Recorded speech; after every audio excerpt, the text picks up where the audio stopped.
Good evening, everybody, and welcome to the Township of Tiny Farlain Lake Water Level Public Information Center. Thank you, everybody, for attending in person. We got a few people that turned out on this kind of a nasty night, a little wet and cool out there, but thank you for attending. Plus, also, we've been looking and we've got lots of attendees coming in online, so that's great. So we thank everybody for your patience in waiting for this PIC to happen.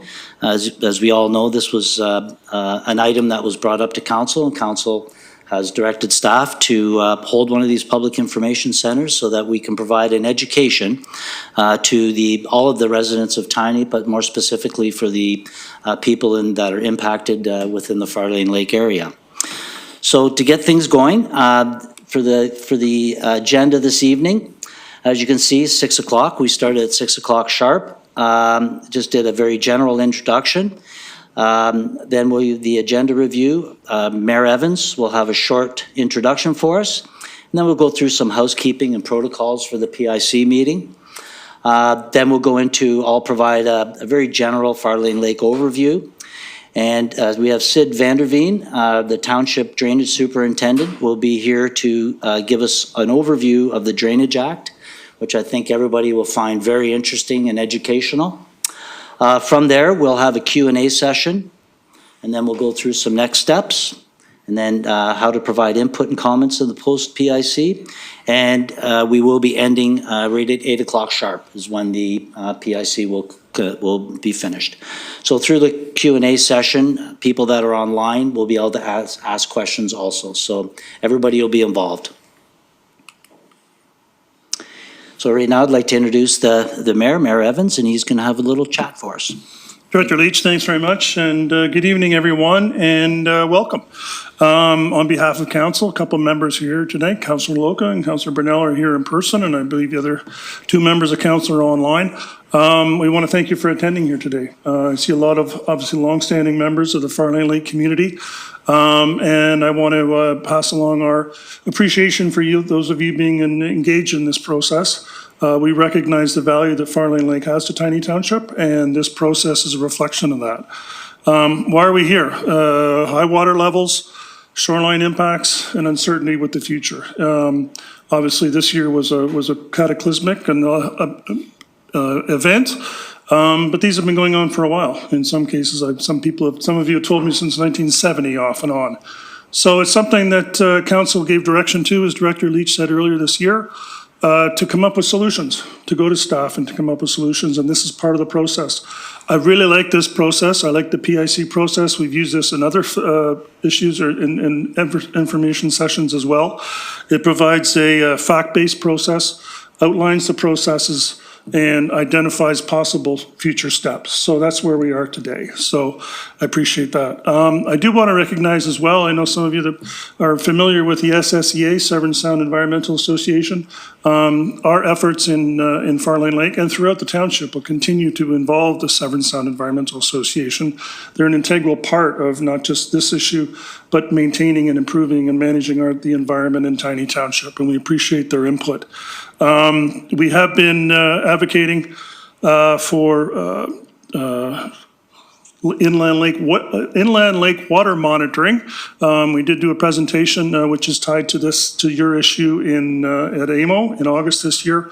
As you may know, we only get two well monitoring sessions a year, which is way too few in our mind to be able to accurately monitor and stay on top and be proactive with our issues. But it also allows us with the SSA to get, we feel, science-based understanding of what the issue actually is. The objectives tonight, as I mentioned, are shared, as Tim has, Director Leach has mentioned as well, is shoreline, the baseline information and history. Just go over it for everybody.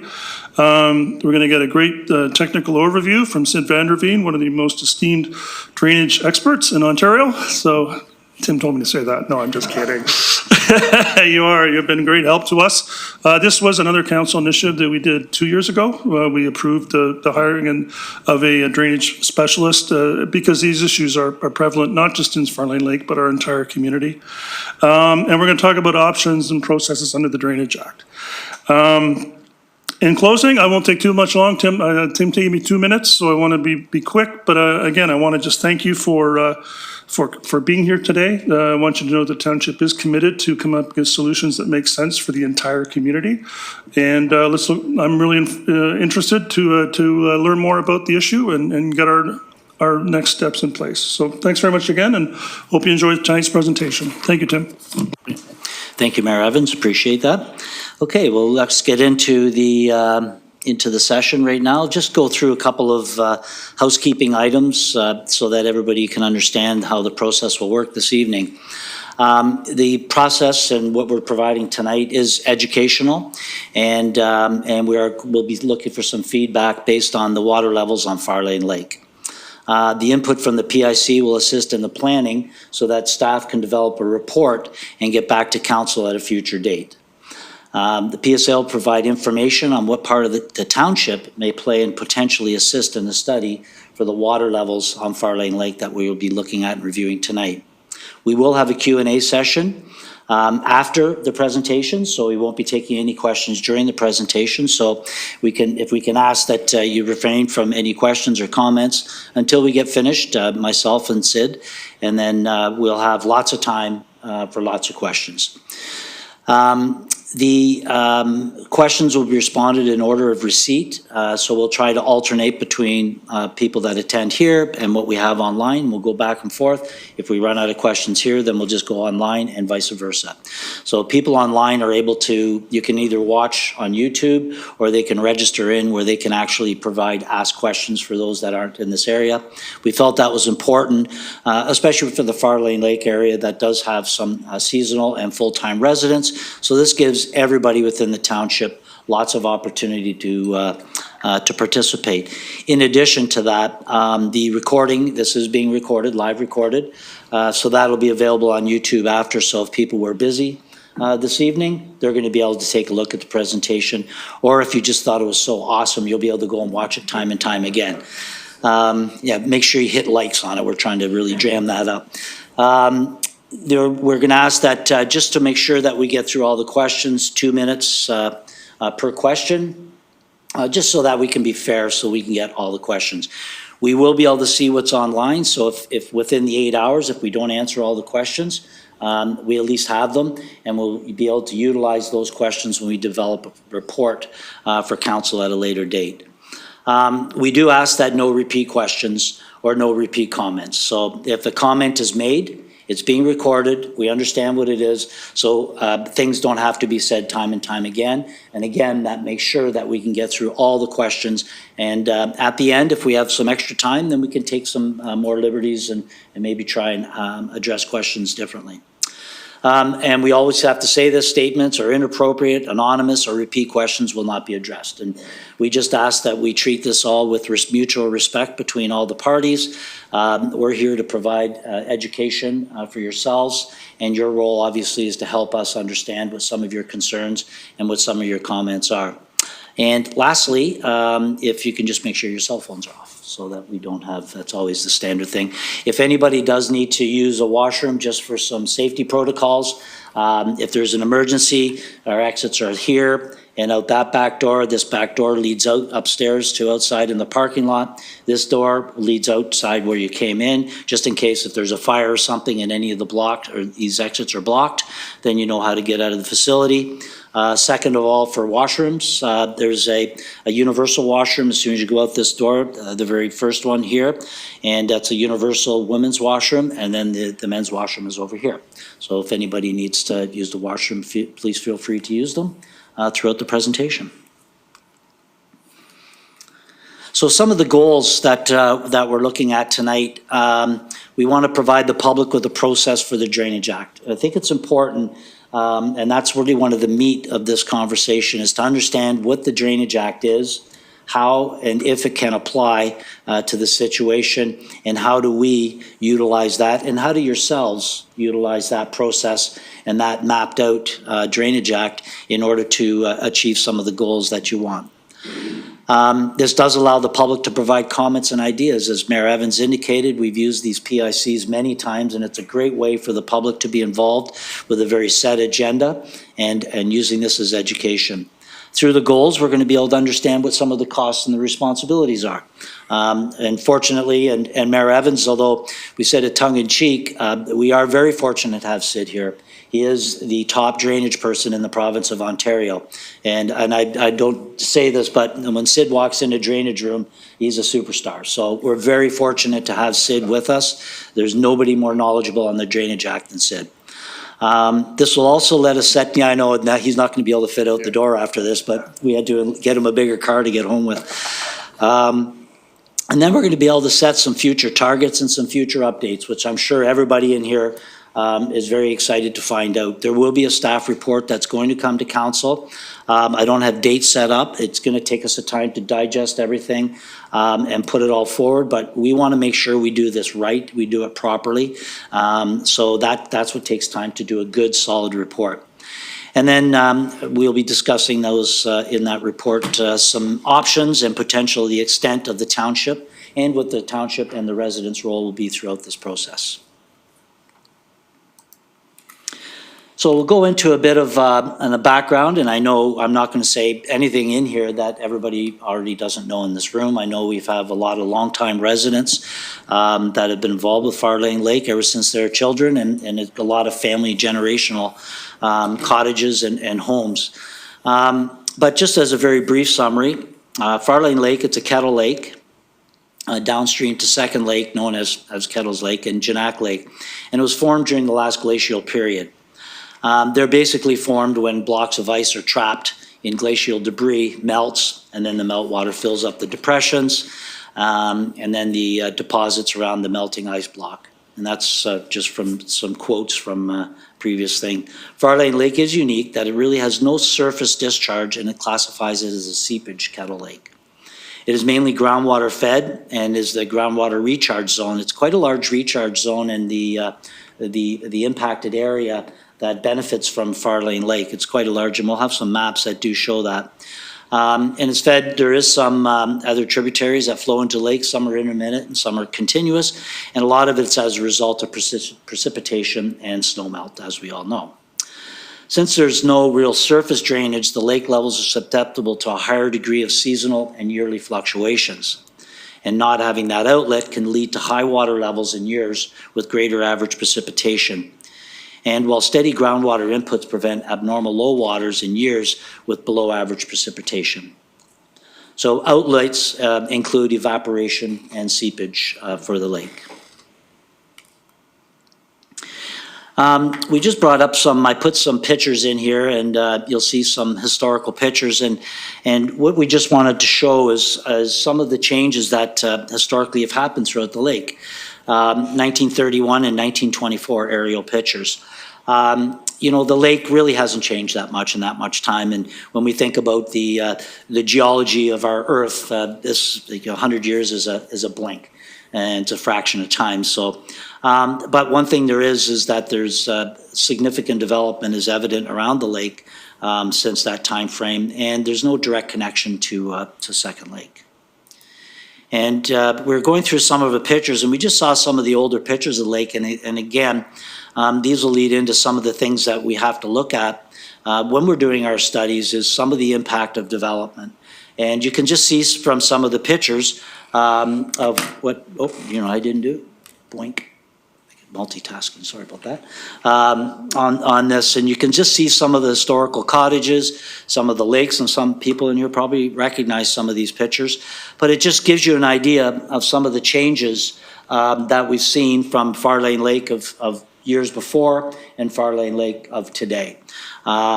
Significant differences. You can even just see in this picture in the background and large farm expanses and very bush area, and a lot of smaller type cottages that you typically find back in that time. The SSEA, as Mayor Evans had noted, plays an active role in monitoring the water quality in Farlain Lake. And I'm very impressed with what they've done, especially in the last 9 years, where we've been, as you can see from the, sorry, somebody yell at me when I don't do that, and hit me in the back of the head if you could. The SSEA, so it's, they take this lake seriously, as they do with many lakes that they're monitoring within our watershed. And one thing that we helped them was install some signs this year, and they're located at the launch ramp and at the north end, and a little QR code on it. And you can go up to your phone and you can get the latest and greatest updates, not only on Farlain Lake, but all the other lakes that SSEA is monitoring for the quality. And these are very important measurables for yourself as you want to make sure that your lake stays healthy. You took on the Eurasia Milfoil project a couple of years ago, and that was phenomenal. The lake should be very proud of not only what you did, getting the grants and the money, but being brave enough to go and take a brand new technology in Canada, implementing it in your lake, and having excellent results. And that was phenomenal. I see Elizabeth in the back there, because I know you spent a lot of time on that. And but the whole lake should be very proud of that. That was a lifesaver for your lake, and it made a huge difference. So those types of attitudes and those types of things, that's when we know you're serious about your lake, you're serious about the quality, and you take it at heart when we want to get involved in these things. So I think I would encourage you to monitor these things. The SSA is doing a great job on it. It does everything from what are the levels to ongoing different quality of the water quality. And I think you'll see up in the one spot up in here, it shows where you're at. This was September where the water level's at. We do have a water gauge out there. We've been recording data for 9 years now. And that's great. You have to start somewhere, and we'll continue to monitor these levels. But I'm glad we started when we did, and we're not starting tomorrow. At least we have that much information and that much data behind us right now to continue to move forward. So this will continue with these reports, and the other thing it does is it shows us some historical levels and some trends, some max min. So it really gives you a lot of good education on how the lake is performing, and so you can monitor again your efforts that we have going on. Some of the contributors to the level are the water levels in the lake. And the precipitation, rain, snow melt, as we all know. Hardscaping around the lake, preventing absorption of runoff prior to reaching the lake, resulting in a direct lake input instead of slowing it down as it comes through. And these are not meant as, and I'm not trying to put these out as anything as a negative. What I'm putting these out are showing that the amount of factors that we have to deal with in making an assessment of what the best action moving forward for the lake is. And by me putting this, I'm not saying you have to tear down all the big homes and only put up pup tents. That's not what I'm saying. But what I'm saying is that we have to manage, as you did with Eurasia Milfoil, you have to manage the lake, but you have to understand what the inputs are and what are the factors that may be affecting that water level, and what can we do to help mitigate those measures. The type of development, and as you can see from previous pictures, that we've gone from a lot of small cottages to large residents. With those, there's tree removal, there's grass, planting of lawns. Believe it or not, a lawn will have more runoff than just a natural bush floor. So these are the types of things that we need to understand, so that when the water is running into the lake, how much is running in, why, and those are factors on how you move forward to manage it. And by doing that, takes away some of the soil's ability to absorb it and slowly let the water come in the lake versus coming in fast. There's extensive use on the lake with power boats and things like that. And there's a term that I saw called sediment resuspension. When you're bombing around the lake and you get a lot of activity on that, it stirs up the lake, and that's stirring up, bringing a lot of silt, and when it packs down, it just packs harder and harder. And something like that may, I'm saying may, impact the seepage rate from the lake. And so these are the types of things we have to look at. I saw a previous report that talked about how many boats are on the lake versus how many should be on the lake. And then there's the lack of a natural drainage outlet. This is, as we talked about, is a seepage lake. And things like overdevelopment. On some previous reports, I did see things about zoning that we should be looking at, and how do we prevent and minimize the overdevelopment. But again, like I said, these are important factors for us to understand how we're going to address the lake levels moving forward. A bit about the topography. Again, as you can see with the lake, in the middle here. It is sitting in a bit of a recession. You've got some hills on either side. This is where the runoff is coming down in, and then you can see where Second Lake is out in this area. So any of the movement through coming down through here is going to be through seepage to get over top of that hill. But this gives you an idea of what the topography and what the bottom of the lake would look like.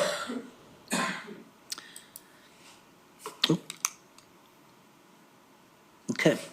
And the other part of this is the geological cross-section of the lake.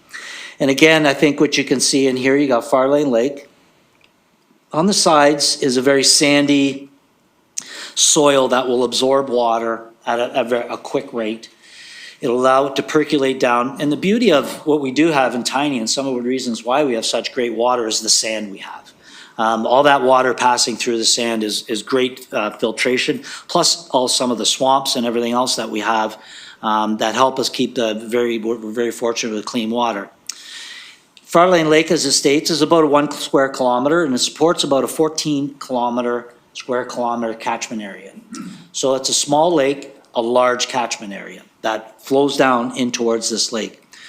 So the sandy nature of the sand allows for fast transmission and precipitation to get into the lake, and then you factor that in with some of the hardscaping. But then when it gets in the lake, there's a very thick bottom, and it's the Halton Till that, as you can see here, that doesn't allow the water to dissipate as fast as it can come in the lake. Again, a factor, and we've got a good slide coming up that'll show how that looks out. And so the net result is an expended period of time of lower levels, and then you get significant rain and snow events, so it's actually higher levels when you get with those rain events. But up in this corner here, you can get an idea of the watershed the catchment area, that we're looking at. So it's quite large when you look at, that's the area that is for putting water into Farlain Lake or contributing to Farlain Lake. This is a good chart that, and this will be the end of what you have to hear from me, and then you get to listen to Sid, so really good education. So on the historical water levels, so if you look up at the chart, the average annual water levels, so you see it fluctuates around. Here's the average chart, and this is what we showed previously on the SSEA thing. So they show that the historical information, and we're going to continue to gather this information. It's a short time frame, but we started and we're going to continue moving forward on it. But the chart does show the influence of precipitation and snowmelt for the initial spike earlier months in the year. And that's up in this area here. You see such a wide spread, and these are different years. So this is such a wide spread when you look, and this is across the bottom is a Julian calendar, which day one is January 1st, day 365 is the end of January. So it's called the Julian calendar. So you can see how wide the spread is at the start of the year. And then that would be from, snow melt, a variety of different things. It could be precipitation. And what we see is that the trends are very consistent, where we see it very high. And then what we see is a very interesting point. Once you get down, we only have one outlier in 2020, but when you get down into late September, early October, the lake always seems to come back to a very similar spot. So you start up here with a wide spread, and then it always seems to come down. It's like the lake is taking care of itself and managing what's going on. So this is very consistent with the cyclical trends, and the widespread in the data at the beginning of the year is reflective of the different precipitation that we'll see annually. But it appears to always come out. And this is the data that we've got from the SSEA. And again, I preface this, it's just 9 years of data. But it was an interesting observation that was made at the very end of the year, showing that the lake does go up and it does come down. There's been years where the lake has been very high, there's been years where the lake has been very low. So based on that, I felt it was important that we go through just a very brief background of what we see as many of the factors. And we felt it was important just for the community to understand that when we look at problems or we look at opportunities, we look at more factors than just one or two. we try to ensure that we understand every single factor that could contribute. And when in typical problem solving, and if anybody, I know lots of us do problem solving every day, but in your root cause analysis, you identify what all of your items could be that influence, and then you go down them one at a time, and are they an influence or are they not, and you take them off. So that's why we will not stop at recording everything that we think may impact the water levels, and ensure that we analyze those and we proceed with the ones that we feel are important, and the ones that aren't, we can take them off the list. And that's what's so important as we get into the next part of our discussion, so that when you're going through the Drainage Act overview, please ensure that you think about that in your mind on what are other things that might influence the lake? What do you want to achieve out of this? Understanding what some of the historical data tells us about what the lake does, and then that'll help us with our actions going forward.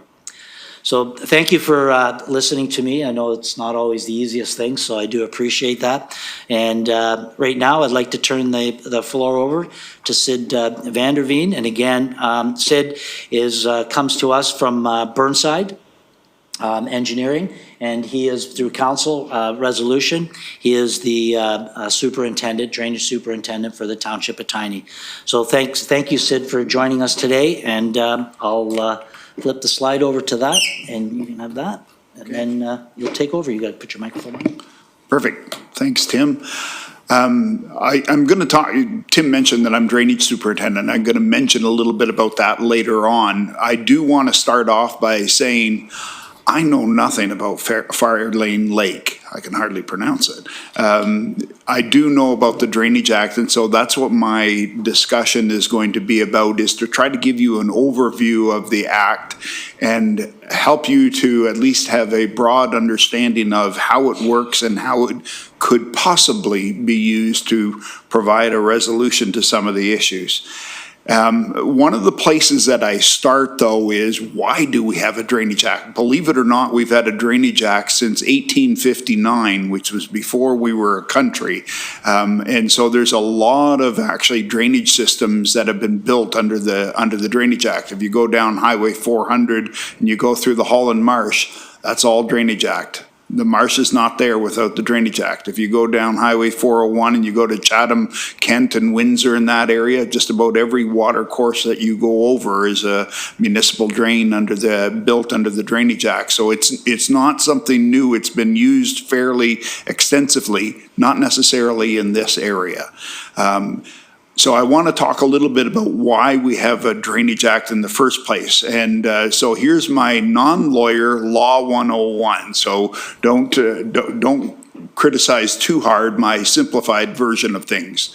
We inherited our legal system from Great Britain, and it was predominantly based on the common law. Which was law that was developed through court cases and judges' decisions. So you could sue one person over something, the judge would issue a decision, and out of that came precedents, and that was our common law. And common law applies to everything, including drainage matters. I don't know how it applies to other things, but I do know how it applies to drainage, natural water courses. Then above that, when common law didn't work, the province or the federal government passed laws, statutes that said, we're going to deal with this common law issue in such and such a manner. And again, focusing in on the drainage aspect, there's a bunch of different pieces of legislation that deal with drainage law. And then the last, I'm not going to talk about it, it's constitutional law. But I want to focus in on common law, just one slide, common law as it relates to natural water courses and surface water. And then after that, we're going to talk about the Drainage Act and the process. So first of all, common law as it relates to drainage. The courts basically put common law or drainage into two different categories. It's either water in a natural water course or it's surface water, one or the other. And so what's the dividing line between the two? So picture that pole as the dividing line, and the dividing line is that definition of natural water courses. It's a stream of water flowing in a defined channel with bed and banks that flows for sufficient time to give substantial existence. So if it's a natural water course, then there's one set of rules that apply. And if it's not in a natural water course, then there's another set of rules that apply. So let's take a look at natural water courses. If it falls within that, then it's permitted to flow. You know, if you think about a river, you think, oh, obviously it's intended to flow, but again, these are all things that have been challenged through the courts. The other thing that it says is if you own land that abuts a natural water course, then you are called a riparian landowner and you have certain rights and responsibilities. One of the rights that you have that doesn't apply to non-riparian landowners is you have the right of drainage. And it sounds like motherhood statement, but not every property owner in the province has the right of drainage. You can only get it if you are automatically get it if you're a riparian landowner. You have the right to use, if you're a riparian landowner, right to use water for domestic purposes, and then there's certain liabilities that could possibly exist as well. But I want to focus in on the other side of the flagpole here, and that's surface water. No right of drainage. I've talked to so many people over the years that said, well, my water has the right to flow downhill. And I went, yeah, you would think so, but that's not actually what the courts tell us. So that's a problem. Lower landowners can actually block the flow of water from coming onto your property, onto their property. And if you collect it and concentrate it and direct it onto somebody else, you could be held liable for damages that result. I won't get into the prescriptive rights issue right now or matter. It's less important in this scenario. But the point I want to make is common law applied in drainage in Ontario, a province that gets an abundance of precipitation, didn't work very well. And so the legislature said we need some sort of a tool to offset some of these limitations from common law. And so they passed the Drainage Act. And again, if you think about the Drainage Act, it is a tool for property owners to solve drainage problems. And that's why really I'm here today is to tell you about the Drainage Act. You don't have to use it, but it is potentially a tool that you can use. There's two tools in the Drainage Act. There's mutual agreement drains and there's petition or municipal drains.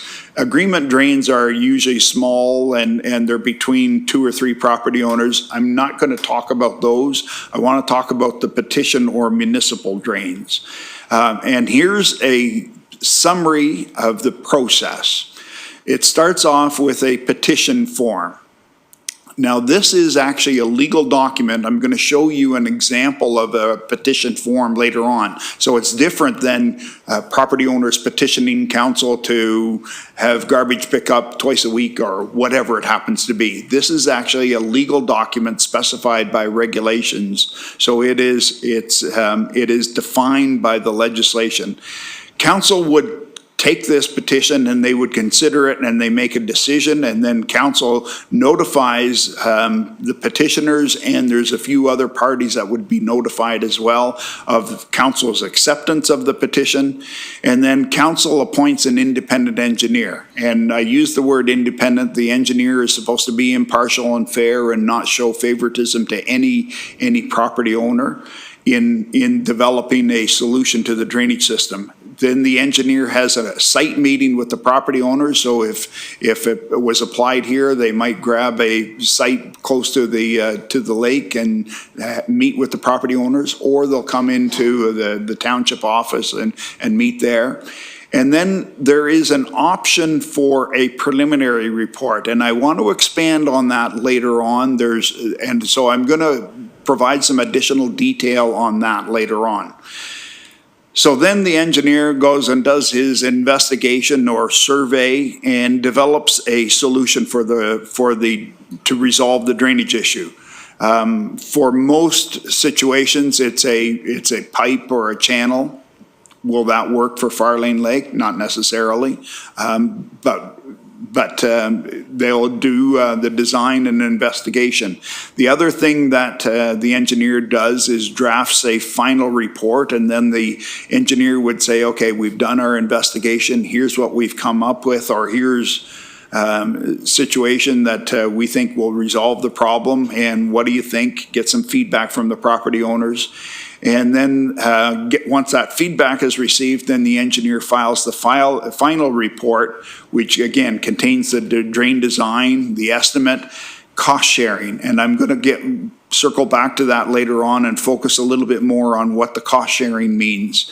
The engineer also has to make sure that the proposal complies with all legislation. So if there's fish or maybe an impact on fish, it has to comply with the Fisheries Act or the Lakes and Rivers Improvement Act or whatever legislation might be there. So the engineer submits the report, then there's a council meeting to consider that report, and that's a public meeting with the property owners. And then assuming that they decide that they're going to go ahead, they would give provisional adoption of the engineer's report. So they actually give 2 readings to a bylaw that's specified by the regulations, and the engineer's report becomes part of that bylaw. So it becomes the law for this drain once it's fully passed, not at this stage yet. So after they give provisional adoption of the engineer's report, then there's an appeal. There's a series of appeals. You can appeal to a court of revision, which is a locally, municipally appointed appeal body that deals with assessments only. Whoever developed the legislation figured out pretty quickly that the biggest source of complaints about the Drainage Act process is I'm paying too much and somebody else should pay more. And so they said, let's set up a local appeal body that deals with that. Then there's 2 provincial appeal bodies. I'm just going to call it the tribunal, deals with technical type appeals and also appeals from the decision of the Court of Revision. And then the referee is actually a judge that operates under the Drainage Act. After all appeals have been dealt with, then the bylaw is passed adopting the engineer's report, and then that final passage of the bylaw authorizes the construction of the drain. It is not, I want to be clear on this, this is not a democracy. It is if you have a valid petition, and I'll talk about that in a little bit, but if it's a valid petition, it could potentially be forced, a drainage system could be forced on somebody that doesn't want it. So it is powerful in trying to achieve its objective of solving drainage problems. So then once it's constructed, then the costs are tallied up, and then they distribute the costs to the property owners in the watershed of the drain. So this is the final slide, and then I'm going to get into a series of Q&As that I tried to anticipate you might have as questions. So after all the appeals have been heard and the time period has expired, council gives 3rd reading. What does that mean? A few key points. Construction of the project, even across properties opposed to the project, if they were opposed and you went through the appeal process. Levying of costs to the lands in the watershed of the drain, so it's completely cost shared. If the municipality owns land in the watershed, the municipality would pay for its lands and roads, their fair share as well. And through this whole process, it creates new municipal infrastructure. A municipal drain, even though it might be predominantly located on private land, the municipality acquires a form of an easement in order to construct the drain and also to do any future maintenance and repair. So, and I'll talk a little bit more about the management of drains later on. So now some Q&As. What is the form of a municipal drain? Again, I mentioned Holland Marsh. Even the Holland Marsh is not typical. What's typical for municipal drains is channels and pipes. And then Holland Marsh, and there are other pump stations across the province, but dikes, canals, and pump stations can be formed part of the drainage system. Here's what the Drainage Act itself is. So it refers to drainage works. which is just another legal way of saying municipal drain. What is a drainage works? Includes a drain constructed by any means, and you can read through the definition yourself, but the part that I underlined is what's important here, and includes works to regulate the level of the waters of a drain, reservoir, lake, or pond. So it was clearly, even though it's not frequently used that way, it can be used to regulate the water levels on Farlain Lake. That's from the definition right within the Drainage Act itself. So can that Drainage Act be used in this situation? Yeah, it could. How are the costs shared? That's always a question. So I'm going to go through the types of assessments that are under the Drainage Act. And what I mean by types of assessments, there's instructions in the Act itself. I'll go through the first one first, benefit assessment. The S.22 is Section 22 of the Drainage Act, which basically says if a property derives benefit from the drain, it will be assessed a benefit assessment. Not every property in a watershed would benefit from a drain, but I'll go later on, I'll talk a little bit more specifically about Farlain Lake. But if you derive a benefit from the drain, then you would be assessed a benefit assessment. Outlet and injuring liability is the second type. That's based on the amount of water that you contribute towards the drainage system. So Tim talked about hardscaping, and so if you had a 1 acre lot in the watershed of Farlain Lake and your lot was all bush and your neighbor had one that was all pavement, the runoff and the contribution to the drainage issue is different. And so you would be assessed at different rates based on the volume and rate of water that's coming off of the property. So the engineer actually goes through every individual property and calculates the area and then comes up with a factor to determine the estimated runoff coming from that property and would assess for outlet and injuring liability. Special benefit is an exception. A special benefit is something that's really not required by the drain or the drain community, but it is something that a property owner wanted. I'll give you a bizarre example, and it won't happen, but let's say we build a drainage system for Farlain Lake, and a property owner comes up to the engineer and says, "I'd like a dock too." Well, the dock could be built potentially, but should it be cost shared or should it go to that particular property owner? Well, a special benefit would go to that particular property owner in it alone. So that's a special benefit, something that the drainage system doesn't need, but the property owner may want. Then the last one is special assessment, and that's a special assessment against roads and utilities, because their presence increases the cost of a drainage system. So for example, I'm going to use the Holland Marsh because I assume you're all familiar with Highway 400 and you've seen some of the things going on. Highway 400 added a massive amount of cost to the Holland Marsh drainage system when they did the work a few years ago. And in fact, some of the overpasses had to be relocated.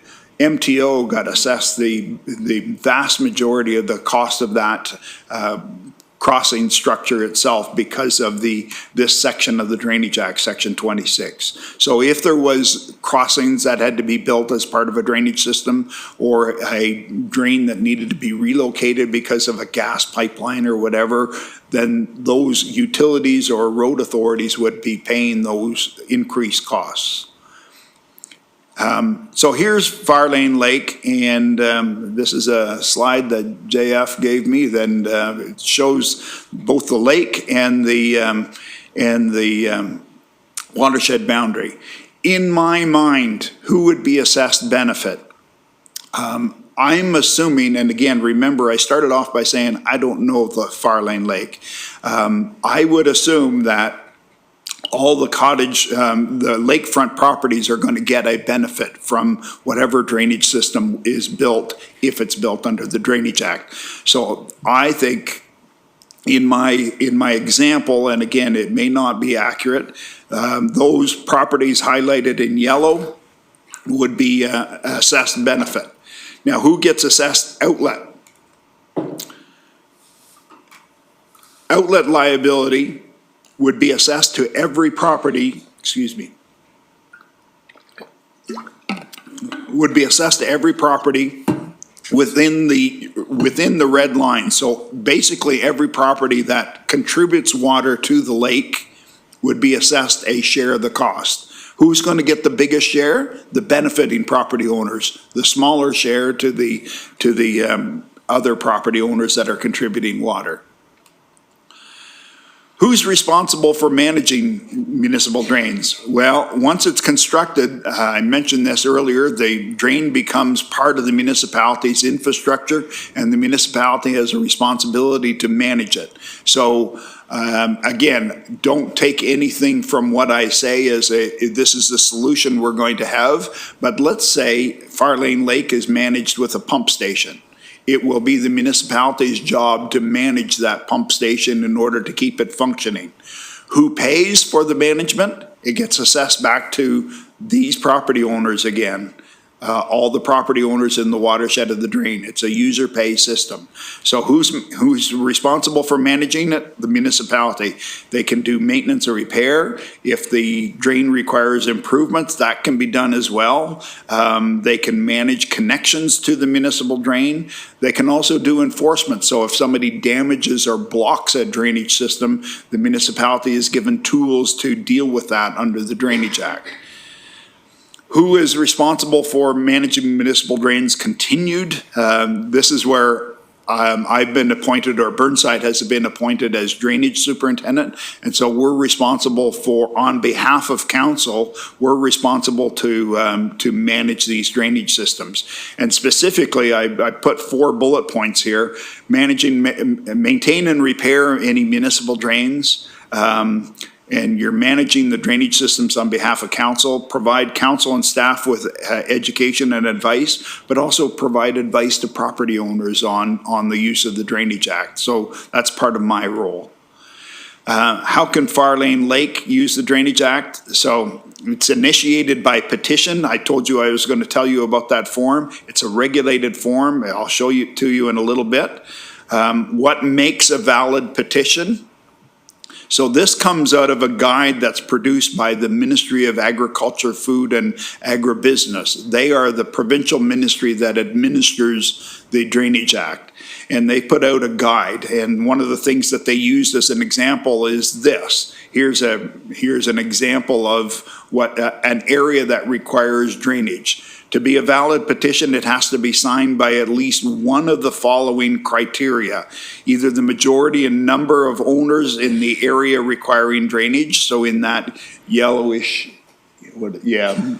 area, then the majority of number has to sign it, or the signatures of the property owners that represent at least 60% of the land, or where a road requires drainage, the road authority, and then the last one is the OMAFRA director. So how does that apply to Farlain Lake? And I'm just assuming here, but let's picture this. Let's picture that every property owner that fronts the lake needs improved drainage. That may or may not be the case. Again, I started off by saying I don't know Farlain Lake. So what's the area requiring drainage? The area experiencing the drainage issue. So I said, let's pretend that it's that. Okay, how many of these have to sign the petition in order to make it work? What signatures are required? Well, JF told me there's 225 properties on lakefront properties, of which 21 are township owned. So you need either the majority and number of owners signing the petition, or the owners that represent at least 60% of the area that's fronting the lake, in my example. And again, don't get fixed on, well, this is definitely the way it is. This is just what I'm using as an example. So what does the petition form look like, and where is it found? It's a legal document specified by the regulations under the Drainage Act, and there's a link that's provided here. I also brought along some copies if any of you want to see it. It's nothing exciting. It's just a government form. But I'll show you a little bit about how it gets filled out. So this is the top half of the first page. It says that it's directed to the Council of the Township of Tiny. Then you're supposed to provide a description of the area that requires drainage. And I wrote in here, all properties fronting Farlain Lake. And then what is the purpose of the purpose of the petition and the main contact person. So it kind of anticipates that one person is going to be the lead in getting the signatures, and so you provide some contact information there. And again, I made up some address.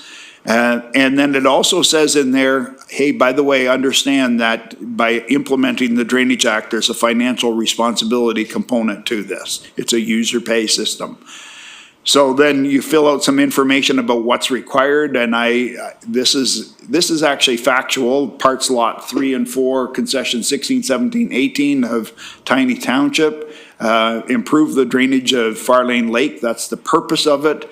Name of the water course, unknown. You really don't have a water course that outlets from it, so I said unknown. Length of the project, don't know. Sandy soil, we're trying to deal with surface drainage issues only.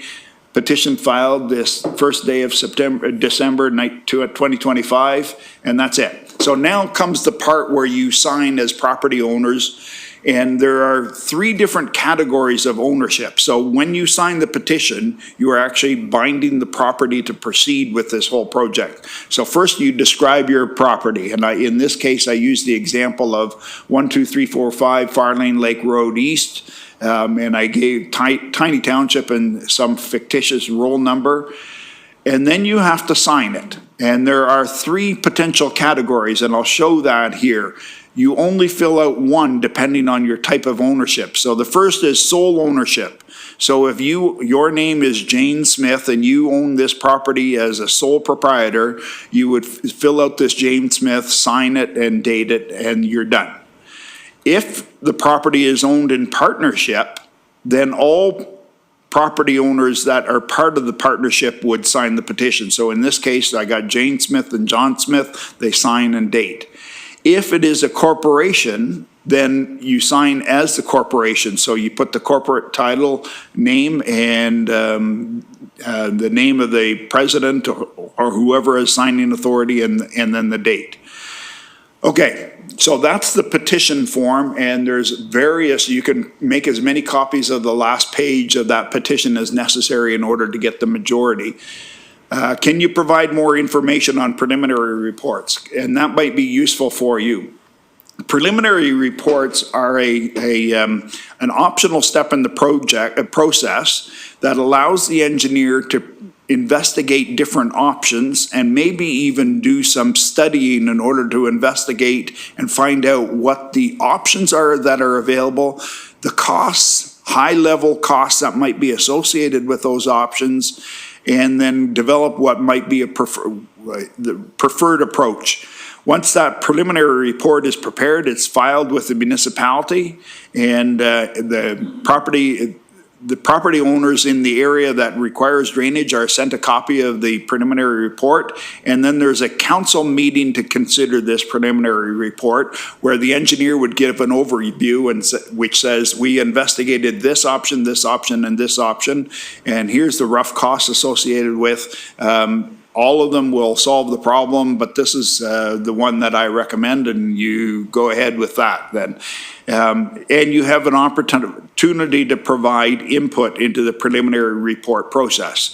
What are the possible outcomes? Number one, the petitioners, so let's say half of you are lakefront owners who signed the petition, and that's what started this whole process. And you hear the costs associated with each of these options and you go, yeah, we don't want anything to do with this anymore. And you say, we want our name off of the petition. If it's no longer meets one of the valid criteria, the process stops and it's done. It completely ends at that point. And the costs incurred to date are shared equally between the property owners that signed the petition. So that's possible outcome one, is petitioners decide that they don't want to proceed. Outcome number two is council decides that they don't want to proceed. And if council decides not to proceed, that decision can be appealed to the tribunal. And I didn't talk about grants. If the petitioners decide to proceed, there may be a grant, a 1/3 grant that's available from OMAFRA. We need to confirm that with the ministry and find out whether or not a study of this nature would be grant eligible. I'm not sure if council decides not to proceed, whether or not the grant would be eligible. And then if council decides to end the project, then council would pay the costs incurred to date. And then the third outcome is both council and petitioners want the project to continue. Then you advance with the final report and proceed with developing the details around the final option. What's the cost of a preliminary report? I know somebody's going to ask me that, and here's the answer. I'm being upfront with you. It's so wide open. We don't know what the criteria are for what we're going to investigate. So I can't give you an answer on what a preliminary report is going to cost. What's the system going to be cost under the Drainage Act if it's built that way? Well, I can tell you they've ranged anywhere from $5,000 to the Holland Marsh, which was $27 million. So somewhere in between is probably Farlain Lake, if that narrows it down at all. Basically, I don't know, because we don't know what we would be building, if anything. That's it. Great. Thank you very much, Sid. I hope that was a lot of information that was portrayed there. But again, all these are being saved. You can review them. And but I do thank you, Sid, for bringing that forward. There's a lot of options. There's a lot of information. But the bottom line is it's a tool. And it's a tool that we're looking at, and that's why we brought this one forward. That's why we had Sid today to explain a lot of moving parts, a lot of questions, and not as many answers, but that's what comes out when you engage and you move through the process. So again, thank you very much. And so right now, actually we're right on time because I wanted to have about an hour for questions. And so right now, just as a reminder, please note that we'll be answering questions from both virtually and attendees. Oh, I did it again. I'm so excited. It's my turn to talk. Questions will be answered alternating between virtual and our attendees in the within our chambers here. Let's follow the protocol for the meeting. We won't be able to provide answers today, but we will be able to listen to the questions. We'll try to answer as best we can, but we do apologize that there will probably not be a lot of answers that everybody would like to get at this point. But with your questions and your answers, that'll help us with our future reports and our future engagements with Sid to keep moving this forward. Again, no repeat questions or comments. If an item's been raised and we've heard it, it'll be captured. We just ask we don't hear the same comment time and time again. And we'll be recording all the questions in case your question did not get asked within the PIC timeframe. So at this point, we'll start with our Q&A period. And since everybody came in the lovely evening tonight, so why don't we start our first question with with somebody from the audience, and just come on up when you feel comfortable. And so if you want to come up, just come up to the chair. And if you could please push the button on the speaker when you talk. Thank you. And if you could just give your name so that we can make sure, and then proceed with your question. Thank you. Can you hear me? Brent Graham, Farlain Lake property owner. Sid, I was just hoping for a clarification bit of information. You had said, I think in your example, 50% of the shoreline property owners had to be unsupportive of the petition. But I'm not really clear, does that compel the other half of the property owners to help pay for it? Like, is it a compelled thing, or is it sorted out some other way? Yeah, thank you for the question. One of the things I mentioned is that the Drainage Act is powerful in trying to achieve its objective. So if, again, back to my example, if all the lakefront properties were required drainage improvements, then, let's say 55% of the owners signed the petition, the other 45 are being dragged along. Whether they like it or not, they would be participating and would be, if it went ahead to a final solution, yeah, they would be required to be involved. Can I ask a second question, or is that against the rules? I don't know. It's okay, sure, we don't have a lot of questions. I'm We don't just have a lot wondering of how you questions. define the benefit. Like, the property owner would have vastly different definitions. Yeah. And that would affect whether they want to be involved or not. Yeah, thank you. Benefit is a difficult one. Outlet liability, you can kind of estimate the amount of water that's coming off of property. Benefit, what a lot of engineers actually do is try to estimate the value of the property. Like, if we build this drain, how will this property be increased in value? I'll give you an example. I dealt with this lady from outside of Kingston. It was actually mostly rock area, limestone rock, and she had built a brand new house. And the basement flooded every time they had a significant rainfall event, and it was coming through the fissures in the rock. And she said, right now, my property is worthless. I couldn't even sell it. And so if they went to build that drainage system, the engineer could legitimately, the engineer didn't, it didn't go that way, but the engineer could legitimately say, what's the benefit of this drain to this property? It is the value of the house. Because without it, it's going to be significantly devalued. Maybe not zero, but devalued. In this case, the engineer would probably go along and look at each of the lakefront properties and say, how is this going to increase the value of the property or the enjoyment of the use, and try to put some figure on that. And again, this is less of an engineering exercise. It's almost a, we're going to do the best to try to estimate this, remembering that we're not just dealing with one property, we're dealing with all of them and trying to be fair and impartial to all of them. So they'd go through that sort of an exercise. In a more typical municipal drain setting, sorry, long answer, but in a more typical municipal drain setting, it's often used in agricultural areas. And farmers will petition for a municipal drain because they want to be able to drain their land to make more effective use of the soil.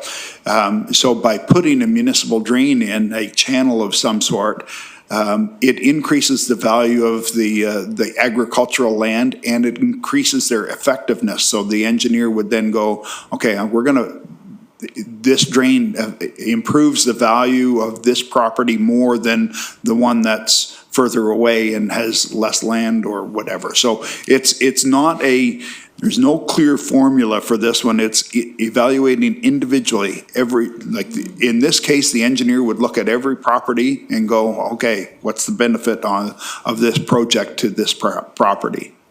Okay, thanks.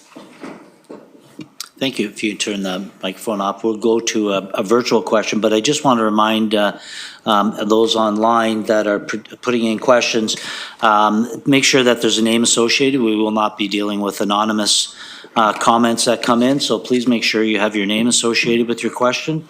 Thank you very much. And we'll take, I think, Jean-Francois is going to read off the first question. Yeah, so we have a question from Suzanne, and she asks, has this type of drainage project been done for a similar, mainly recreational lake? And if so, what was the cost and impact to property taxes and property values? Can you answer that one, Sid?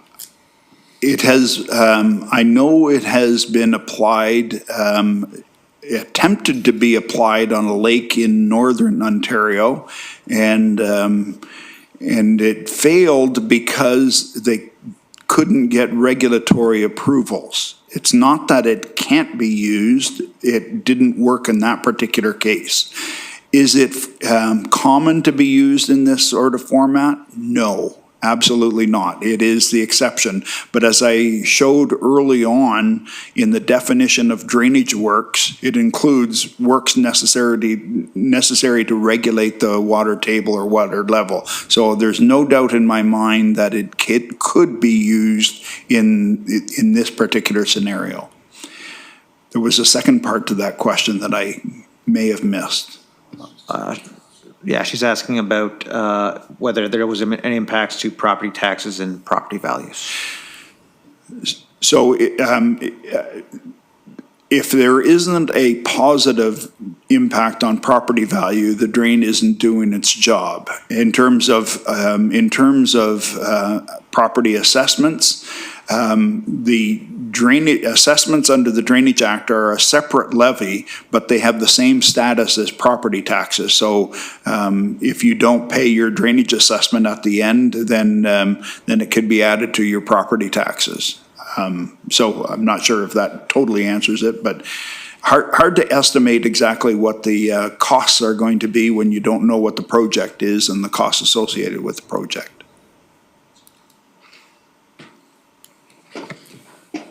There's been a lot of concerns that the road at the north end of the lake has caused this problem.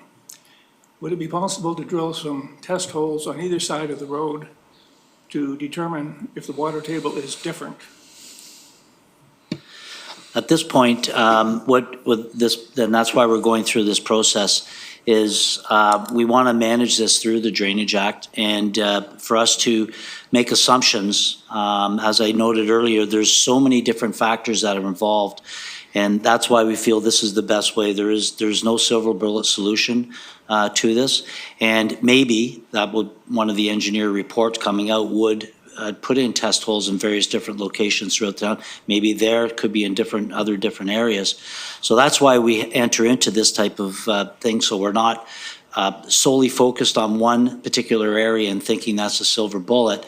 We also have to look at all the other different impacts, and that's why I had on those previous slides that this is a multifaceted item that we're dealing with, and it will probably be a multifaceted solution. So that's why we want to treat this as a wholesome study and not break it down into little individual pieces. I appreciate that. It seems, though, that this would be a very inexpensive task to drill a few holes, and it may eliminate the need for the rest of it if it's determined that the water table is different on both sides of the road. The other point I was going to make, I didn't give him my name, Bill Sweeney. I've been around for 50 years.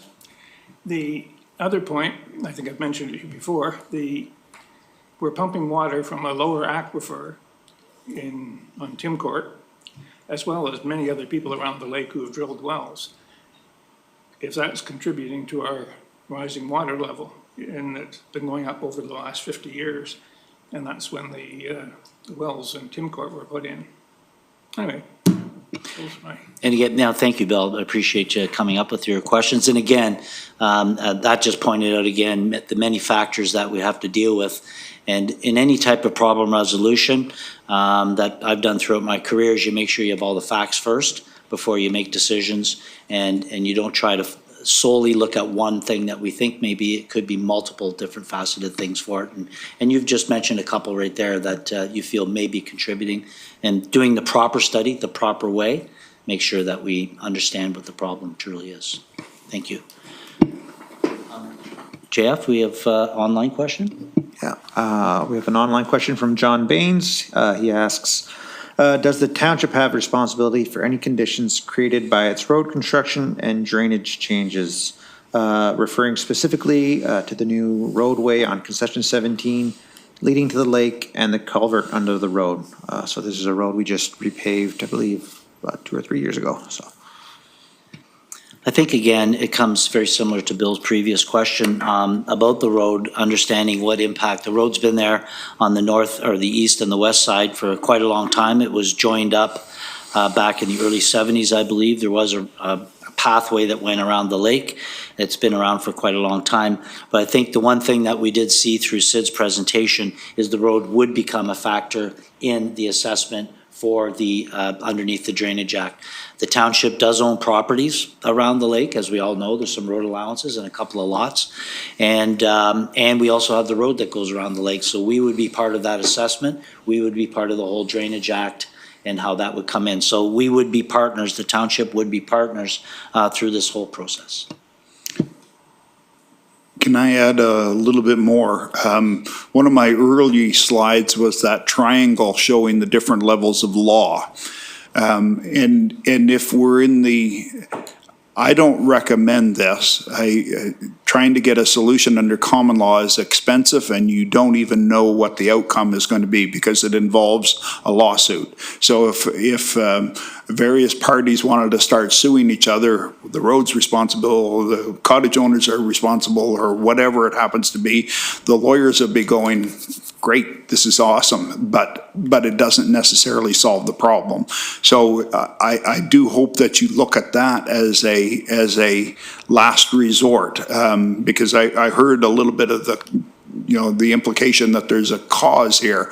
Well, there's no blame unless a judge actually says that there is a responsibility there. So I just, it's not a great effective way of spending money. It's better to study it as Tim is suggesting, and let's take a look at it and see what actually is the contributing factors, and then we can address them. Right, from the audience.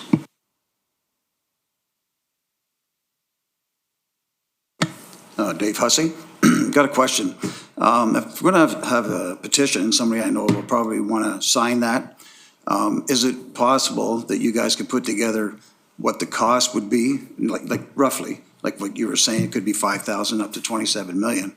Because I think if somebody's going to sign a petition to have this started, it would be nice for them to know what the cost is going to be. So could you possibly put something like what you've done here? Because I know somebody's going to want to sign that petition, get something going. I know that's going to happen. And go ahead, sorry. So cardinal rule number one that I was always told when it comes to drainage projects, never give an estimate because there's so many variables in any project. However, if we just said, if we simply said, recognizing that it could be up or could be down, but if we said $100,000 for a preliminary report to study, and then you start doing the cottage owners and saying if it fails at this point and we all end up costing, so let's say there's 100 property owners that signed the petition, and the preliminary report stage only, so the study to see where you go from there, ends up being 100,000 divided by 100. So it gives you an idea. Now, again, you can't hold me to that figure because I'll go, no, I told you. No, I understand. There's a lot of variables that go into it, but my question's kind of, if somebody came to me right now and had a petition and said, the water levels are up, so we'd like you to sign this petition, we're going to get something started. Yeah. Well, somebody might say, yeah, sure, the water is up, I'll sign that, without knowing what the cost or anything else are, because they may not be at this meeting or whatever it was. So if somebody came to me, I would probably ask, but not everybody will, and I'd say, okay, so we're going to do this. Is it going to cost me, $1 million, or is it like where do I stand on this before I sign it? Because if you know what I mean, like what I'm getting to. And I appreciate the question. I really do, because I would be in the same position as a property owner myself. But it's a bit like, what's my new house going to cost? Well, what are you building? How big? Where? What sort of materials? Like, there's so many variables. That's why I keep going back to the preliminary report. It's a little bit more, it's an early stage report that identifies the option, and then the engineer can go, okay, we're building this, or if we build this option, then we can come up with costs associated with that. It gives you some more study. Now, what's a preliminary report going to cost? I threw out a figure of 100,000, but It all depends on the level of the study that goes into it.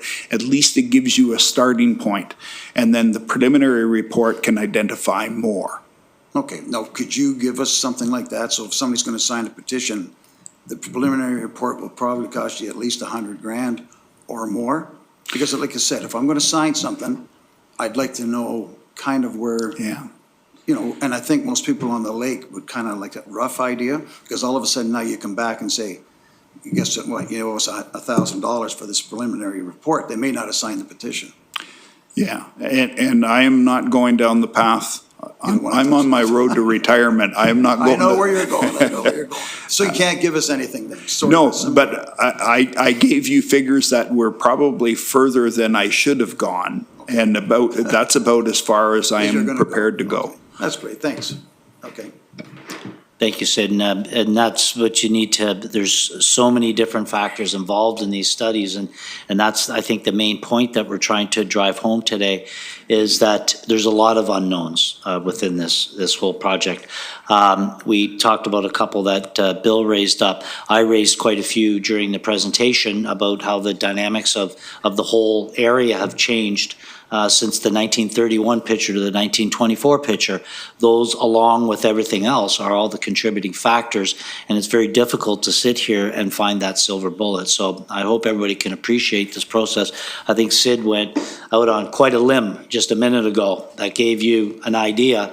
And I appreciate that, and I appreciate the fact of the risk that you take on that. And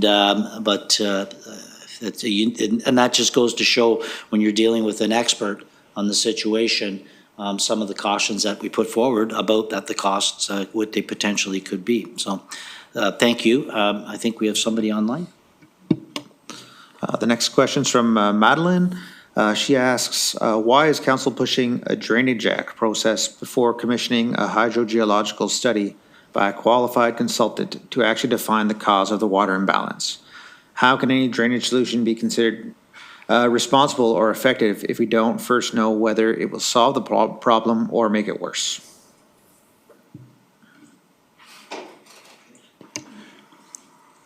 Thank you, Madeline. I want to be really clear. I wasn't trying to push the Drainage Act. It is information about a potential tool. The other thing that I would say is a hydrogeological study could be included as part of a preliminary report. So it becomes a component of everything that Tim and I have been talking about, that let's study this using the Drainage Act as a process in order to come up with a recommended solution.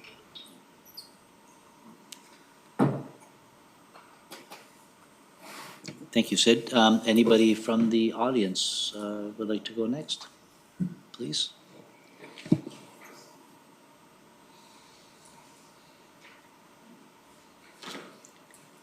I have to touch this, do I?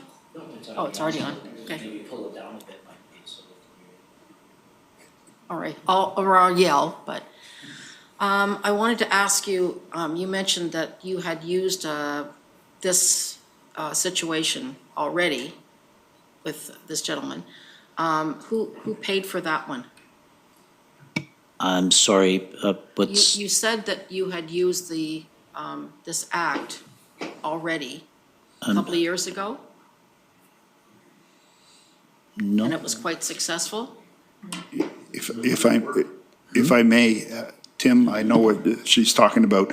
2 years ago, council appointed Burnside to serve as drainage Sorry. yeah, I'm superintendent. sorry, yeah, that was, okay, now, yeah, that we assigned, yes, we did not have an official drainage superintendent on our records, and so that's when we engaged with Sid, and 2 years ago, that's why we engaged with Sid, and again, we're very fortunate, but no, we do have drains within the township, but these are a lot of historical drains, but not in my time, a new one, and sorry if that was. So people weren't being charged, people didn't have to pay for anything that was done on that drainage? Back in the day, there would have been, a long time ago, those other drainages, yeah, they would have been done, whatever type of drain they were, but that was quite a long time ago, well before our times. Had one other thing I was going to mention about the drainage that happened previously, historically, and that doesn't seem to be coming up to the fore again. Like, the water from our lake does go to Second Lake, or did go. But when I talked to Tim Tully, he said for the last 37 years that he's been there, there has been no water going through there. Well, historically, there always was, and it went on up into Georgian Bay. And I think that's an important consideration. Again, it refers to the road, but we have these beautiful roads all the way around that everybody else is envious of. Farlain Lake has got all these nice paved roads, and I remember having a conversation with you when we were getting our section done, and you said, oh, but you're gonna love it when it's done, and I'm going, no, I won't, because potholes make people slow down. Okay, so we're talking about the drainage, and and as far as roads go, that's part of our asset management plan when roads get replaced. So, but we're not going down that road at all. Sorry for the pun. But we're here to talk about the drainage, and I think your point's been well received. Thank you. Okay, thank you. Just to expand on her first question, the biggest drain we have in Tiny is probably the Tiny Marsh. That was a lake that was drained. It's being managed now, but that's an example of a drain in the township that was paid for by the local farmers. And if any maintenance happens on that drainage system, it'll be the local farmers that pay for it. The next question is from Dino. The question is, how does the elevation of Farlain Lake compare to the elevation of Kettle Lake?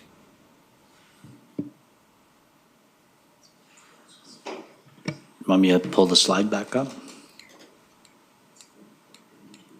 It probably goes back quite a bit.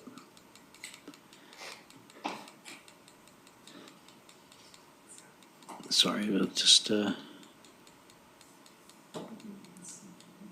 all the little words in here. Glad I didn't do my slides like that. Sorry. That's all right. No apology. I think, oh, that one there, sorry. From this slide, I don't have the exact numbers, but you can see where the different elevations are. The lake is higher than Second Lake. I don't know what the exact numbers are, but if you look at the scale here, you can see, what's that, 200, and these would be your elevations above sea level. So the lake is higher than Second Lake, and this is where the absorption within the bottom of the lake, and it migrates its way through. Not just from this point over, but from the entire bottom of the lake is that elevation change. So Farlain Lake is higher than Second Lake. I've got the actual numbers here, sorry. Oh, you got the actual numbers, Jeff? Yeah, I'll look it up. It is, Farlain Lake's at 208 meters of elevation. Second Lake is at 196 meters, and Georgian Bay is at 178. Thank you, Jeff.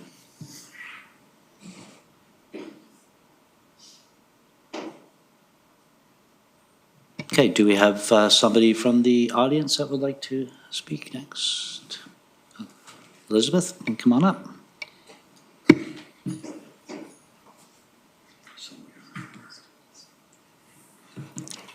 Elizabeth DeCiara.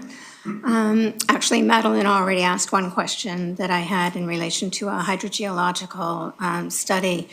But if the petition process goes ahead and the municipality decides to proceed with the preparation of a preliminary report, I'm not totally clear about what exactly would be included in the preparation of that preliminary report. And I'm particularly concerned about the environmental impact of any kind of recommendation or options that the engineer might be considering, because it just seems very engineering slanted in terms of that report, and I'm more concerned about the environment. And we have some very sensitive areas around the lake in terms of wildlife habitat, et cetera. So where is that taken into account? Thank you, and that is an important factor in any project is environmental, being responsible environmentally and complying with environmental law as well. There's a huge component of any project under the Drainage Act that involves getting regulatory approvals. I mentioned Fisheries Act, but there's also Species at Risk Act, Endangered Species Act. You don't have conservation authorities in this area, but we'd probably be, if we were doing it, we would consult with Severn Sound and making sure that, and if there's other pieces of legislation like the Heritage Act that could potentially, so all of that becomes part of the analysis. So you're right. I focused in on the engineering, but there's far more to it than just the engineering. It is not. A project should not be an environmental. It might be a temporary environmental negative, but it should be in the long term an environmental positive thing. And I'll use the Holland Marsh as an example again. Don't know if you've seen it before the project was done and what it's done now, but they've actually built environmental features into the drainage system. It looks way better than it did, 15 years ago. And that's just compliance with doing the right thing and compliance with environmental regulations. So the preparation of that preliminary report would involve significant consultation with a range of bodies and experts, is what you're saying? The preliminary report would primarily focus on identifying options, but with those options. So for example, if the option was investigated that we're going to dig a channel, and don't freak out, but we're going to dig a channel north to Second Lake. Well, what are the environmental considerations on something like that? Well, the first one would be Ministry of Natural Resources is going to go no way, no how. And that's a fair answer, but those sorts of things would be a consideration. So there's the engineering element of it. Can we do this? And then can we do this in compliance with environmental law is the second component of it. So that's the way I would see it So is that all part of this preliminary report? That's Yeah. not something that happens separately? No. Now, they wouldn't actually get the environmental approvals until they decided. So let's say an engineer's report is a preliminary report is prepared and it identifies 4 options. Then there's a meeting with the property owners and council, and they pick option number 1. Then the engineer would do the detailed design and then also work with the environmental agencies to make sure that everything is properly approved and done properly in compliance with law. So we wouldn't go diving deep into environmental regulations in a preliminary report stage because you're looking at potentially 4 different options, so the more time you spend trying to resolve all the environmental issues for all 4 options it's not effective. So you want to identify what the issues are, but then once you've selected the one, then you go the deep dive in making sure that you comply with law. I guess if there's a negative impact on the environment, then it really shouldn't even be an option. I guess I'm trying to figure out. I have difficulty. Yeah, I do know what you mean, but I mean, humans living and breathing have an impact on the environment, right? When we build the garage, we have an impact on the environment, a negative one. So I don't want to be as broad as that. We will have an impact. Can we mitigate and keep the impacts to a minimum? That should be the objective. Okay, thank you. Good question. And I think that's important. Again, another important factor to make sure all aspects are considered. It's like you said, some solutions may seem obvious, but the environmental impact of those just would not be feasible and would not be pursued. So that's an important factor for all of us to understand. Okay, JF, do we have an online question, please? Yeah, next question is from Mary. She asks, does the Drainage Act apply to an underground seepage course as well as above-ground water courses?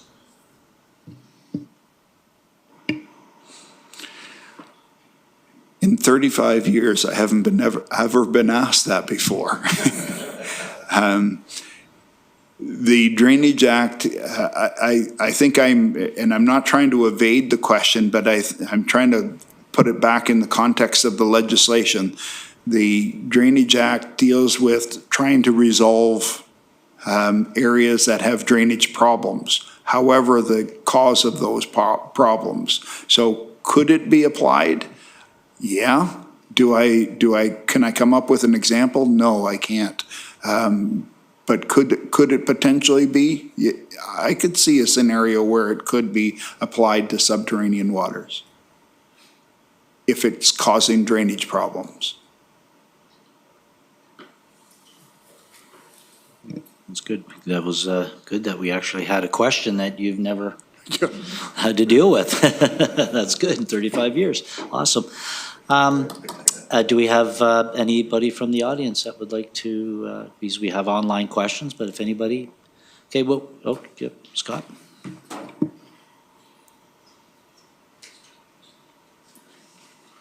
Never sat up here before.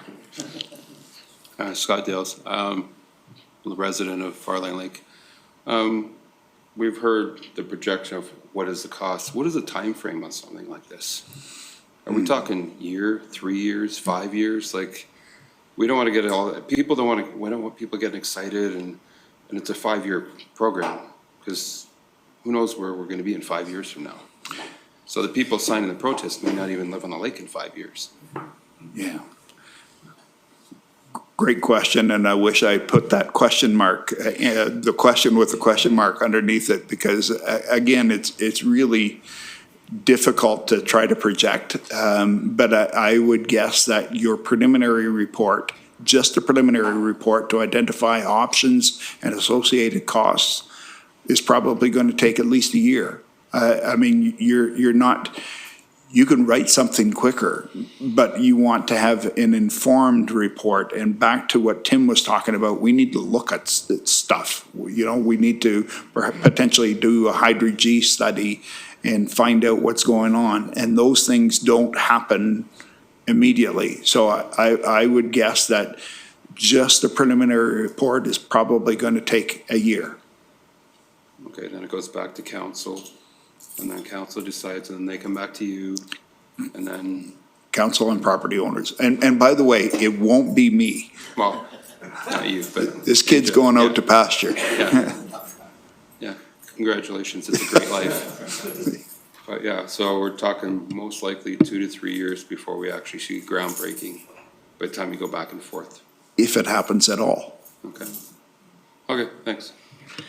Great, thank you. And that was a great question. And again, just want to emphasize that in order to do a proper study and make sure you're doing the right thing, and I think the one comment about the environmental, so many times that if we do a knee-jerk reaction and it's too late, if you've already damaged the environment, that's why if you don't do the studies proper up front, you don't identify all the factors that are involved, then you end up making a knee-jerk reaction, which will have detriment on the future. And you talked about future of 5 years. We need to look at this thing for 50 years, 100 years, 200 years. That's the way we need to look at solutions. And I probably won't be around to see a lot of the benefits that we're doing today in the municipality, but I hope the next directors of public works and our next councils and our next staff and our next residents all say, whew, am I ever glad they did this right? Am I ever glad they took the time, if it takes years to do it, am I ever glad they took the extra couple of years to do it right so that this lake is beautiful forever? It's like a lot of the rules we put in place, they may not be popular, but they're put in place to make sure the longevity of our lakes, our beaches, of our townships. So I think those are important factors, and unfortunately, things do take time, but with time comes good decisions and good studies. I think we're at the online. We've got a question from Mark. He asks, Council has said that shoreline hardscaping and retaining walls may be contributing to the lake's water issue. Are these projects actively monitored and tracked to ensure they don't harm the environment? If you're going to suggest they may be the cause, shouldn't the township already have a system in place to know and prevent potential impacts? A good question, and that's one of the slides we talked about was our zoning. That could come out of this study is, do we need to change some of our zoning rules that we have? And might be specific zoning rules for the Farlain Lake area. As you know, with our dynamic shoreline, there's very specific items that we're looking at for that, and that's being done to protect our beautiful beaches. And when we come into things like this is why we need to make sure that we do the full studies and look at some things and some solutions, maybe changes to our zoning, it maybe changes to what people can do along the shoreline, maybe changes to what people can do on their properties as they continue to develop them. So these are all factors that could come out of the end from an engineering study that we have to consider for a solution or a potential direction moving forward. And if somebody from the audience, if you don't want to come up right away, we'll continue with the online questions. And then but we do have somebody coming up. Come on up, Bob. Yeah. I'm just going to say, if there's a lull, then we can go to the online questions until somebody else thinks of a question. Just raise your hand. Thank you. I'm a little slow coming up, sorry. It's okay, Bob. Bob Allen, and I've been a longtime resident at Farlain Lake. This is anecdotal, basically. Elizabeth was up and was commenting and was concerned about environmental impact. There is, I believe I presented council with a report that was prepared by a geologist talking about the lake and identifying it not as a kettle lake, as a post-glacial lake. Now it behaves very much like a kettle lake because there is no subterranean drainage. And this has been identified as being at the north end of the lake. Not to belabor this, but Elizabeth was commenting about environmental impact. The wetland, which used to exist in the 60s and 70s into the 80s, in fact, at the south end of Awenda Park and across the road from the north end of Farlain Lake, was a very active wetland and a very large one. And adjacent to that, to the west and north, was a thing called Tiny Bog, which is a huge bog. Was a huge bog. I'm sorry, it's now diminishing. The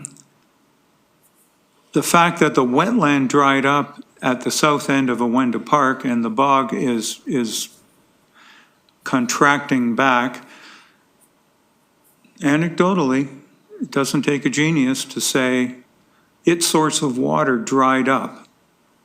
Where was its source of water? The lake has always had, and it's been known well, by the old timers on the lake, that it was a subterranean drainage through the north, at the north end of the lake. The hill between where the lake level is here and Second Lake isn't just a hill. It's actually a sand moraine that was left during the post-glacial period when the glaciers left. So the water was going under there, under the hill, which goes above our lake, but it also went above Second Lake. So under the moraine, the water found its way to Second Lake. No active water course, but hence one of the questions about how does the Drainage Act look at subterranean drains. And I wanted to make a comment about this now so that it became very clarified and could be a part of future discussions, given the loss of the wetland and the loss that's been, that Tiny Bog has been subjected to through the loss of its water. The only source of water it had was the drainage coming out of the north end of the lake. So, not a question, but No, and hopefully helpful in future. yeah, and I think, and again, the definitions of the lake, there's various different reports. I've read reports that talk about some of the zoning issues that should have happened on the lake a long time ago, but didn't. That are also contributors, but I also want to bring back that one slide, and that's why I thought it was critical to understand, is that, and again, it's only 9 years of data, but the way the lake comes back late April or late September, early October, and it just seems to come back to that level. So the lake is doing something to drain the water.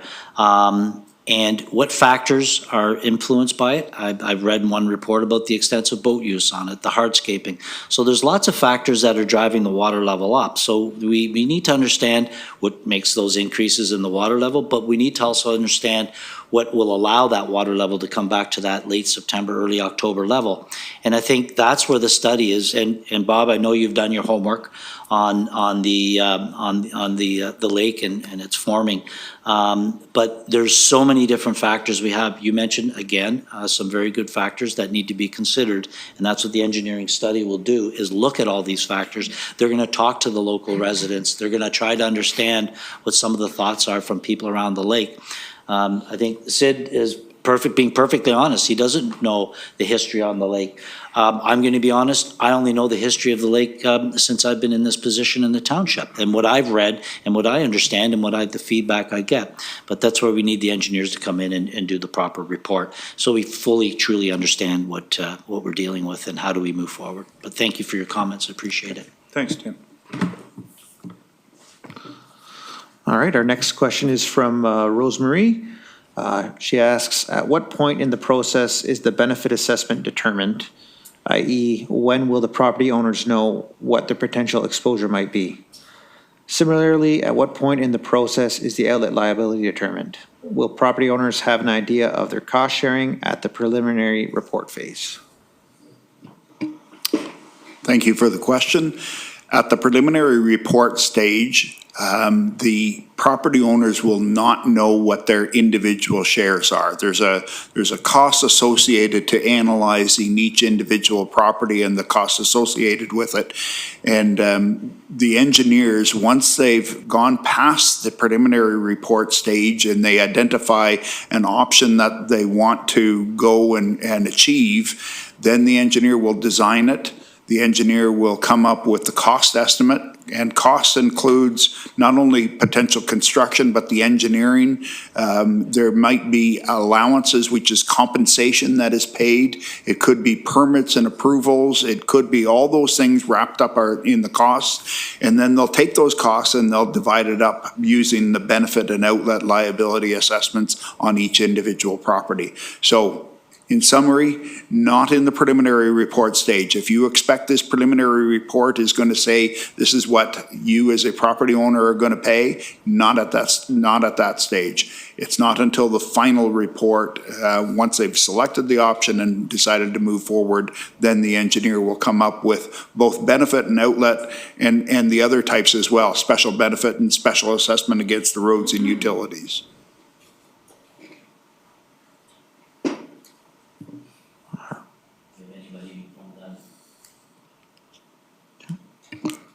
Anybody from the audience that have further?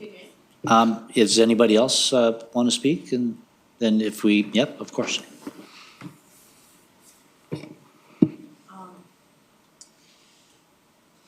I guess the question really is more for Mayor Evans, because I never got an This answer. is, sorry, but this is not, it's- this will be through either Sid or myself Yeah, for this okay. meeting. Thank you. I just want to know why there's never been any attempt to get the ministry to help. Because I dealt a lot with the ministry, and basically, after all the different places that I talked to, they said, you need to talk to your township. That's the only way we are going to act and give any assistance. And especially when Barry got assistance, money, and experts, I just don't understand why, because this situation, I know there's division even on the lake, but we I don't understand why we're not getting help. I think, previously, this has been discussed. You did your deputation. Council directed staff to engage in this public session to see how the Drainage Act can benefit and be managed through the Farlain Lake Association. I think, personally, I think council did step up and did direct staff to go and organize this meeting today to make sure that this became the forefront to look at ways to address a concern that was raised. And I don't want to speak on behalf of council, but to myself personally, I think this was a smart move on this council to tell staff to move forward so that we can truly understand this problem. And I think it's something that hasn't been done in the past, and we're doing it now, and we're moving forward. And I think, and I believe that this is the right way to manage this process so that we have a long-term solution and not looking for a quick fix for how do we manage, similar to what you've done for the Eurasian milfoil. Did you eliminate it? Probably not. Do you know how to manage it? Yes. And that's what we're doing now. Phragmites are the same thing. Are you going to eliminate it? No. But we have to learn how to manage it, and what can we do to make sure that we minimize the impact. And that's exactly what this study is going to do. It sounds long, it sounds laborious, but at the end of the day, when you come up with solutions, they're the proper solutions that'll have a long-term effect. And so I feel very fortunate that council has directed staff to move forward in this direction. I think it was the right decision to make. So thank you. But it does incur a lot of expense for people that live on the lake. And also for the township. So you need to be clear that the townships But in this also with yourself. I'm not going to argue, but it's a joint shared between ourselves, the township, and the residents that are benefiting and the outlets of it. And this is the fair process. But we, as residents of Farlain Lake, have continued to pay our taxes, and there's a lot of stuff that's done by the township that doesn't benefit us at all. Mm-hmm. And yet, all the beach rights and all the stuff Yeah, that was going on. we're not going to be discussing those No, but discussions today. What we're talking about is the process to how do we manage Farlain Lake water levels, and that this is the process in which you take in order to manage the Farlain Lake water levels. This is the proper way to do it. And the general taxpayers are being part of this township solution too. So people that aren't on the lake are on the hook also for part of this solution too. So you need to understand that. Well, I guess I do. JF, online? Yeah, the next question is from Herb. It's again about taxation. I would like clarification on a comment made by the deputy mayor in the Midland News regarding funding for any investigation and solution for the high water levels on Farlain Lake. He stated that the residents impacted on Farlain Lake would have to fund this initiative as general tax dollars would not be applied. He suggested this only benefited Farlain Lake shoreline property owners and therefore shouldn't encumber others in Tiny. My confusion arises from the fact that Farlain Lake generated tax dollars are being used regularly for issues in other parts of the township that have no direct benefit to Farlain Lake. If we don't proceed through the Drainage Act, couldn't we invest a small amount to drill test wells on township property adjacent to the roadway at the north end of the lake and quickly determine whether further action is appropriate? Great. Thank you, Herb. As very similar to the previous response on, actually, we've answered both those questions. The test wells, that was what Bill brought up. This is part of the study that has to happen. I think what people may be looking for is putting in a couple test wells, you see something and there's the solution. Even with those test wells, what do you do next? And that's where we have to have the engineers involved looking at the solutions. And at the end of the day, even with test wells in place, if we were following something, we would be engaging with engineers underneath the Drainage Act, and we'd have to go through all the processes anyway. So what we're doing is we're doing a logical approach, a methodical approach to how do we manage the water levels on Farlain Lake in a fair, environmentally responsible fashion, and following the Drainage Act. Thank you. Do we have any further questions? Yep. Thank you. Is there anybody that has a new question first, or, okay, before we have repeats? Okay, thank you. I was just curious, where do we stand on this now? Then have we started anything, or is this here just to find out? Do we have to come forward with a petition, or is there any money involved yet, or, you know what I'm saying? Like, Thanks for the question, and to my knowledge, no petition has been submitted or even started, and that was part of the reason for the education session of this on the Drainage Act. How do you do it? And again, I brought some forms along if you want to look at them, and then again some of the education. But no, as far as I'm aware, nothing's been started. okay, so this is here as just kind of an information thing. Yeah. And then if somebody wants to get a petition going, then we start getting into the cost. Is that correct then? That's correct. Okay, great, thank you. Thank you, and thank you, Sid. Jeff? Yeah. Next question is from Rob. Are there recent examples in which the municipality would undertake a drainage project without the Drainage Act process?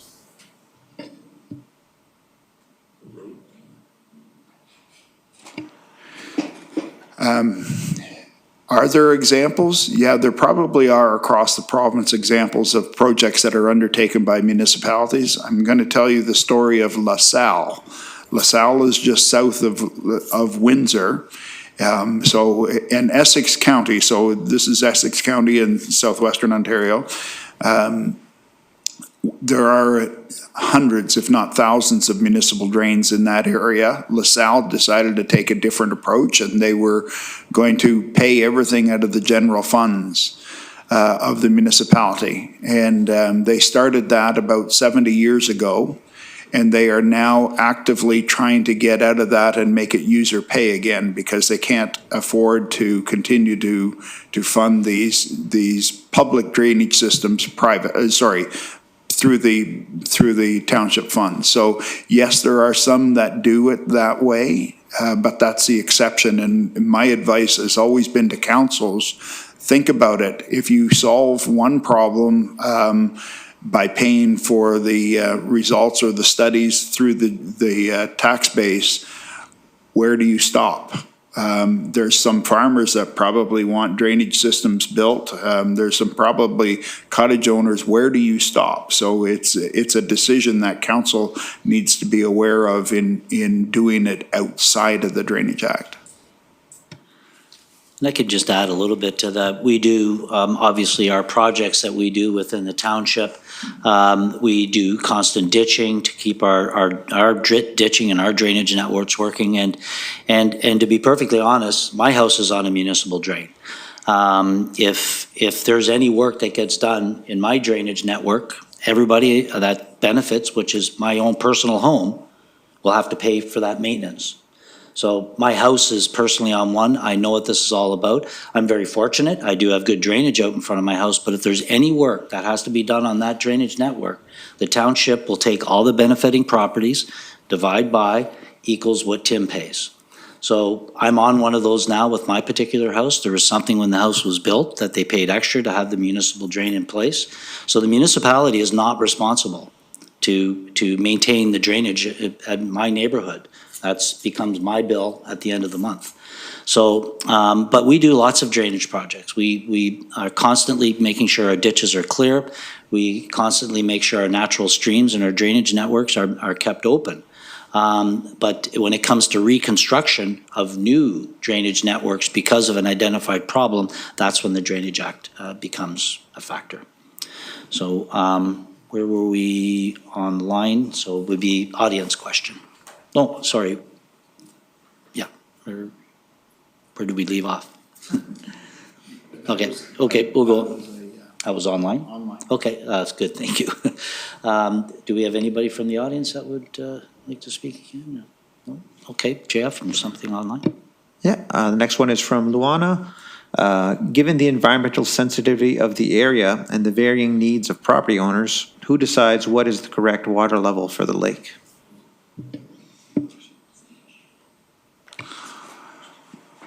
That's an awesome question. and I get you. I'm guessing there's lots of different opinions on what that should be. To me, that would be done through the public consultation process on what the appropriate level would be. It's not, it's less engineering and more public input. And it's not done in a vacuum. Again, that's an excellent question because different people in different parts of the lake and different properties may have different expectations for the water levels on the lake. And how do you agree on what is the level that it should be? I think the previous graph that I did show shows quite a variation and no different than Georgian Bay. I think we're all used to what Georgian Bay does. It goes up and down. 2020, the highest on record. 2012, the lowest on record.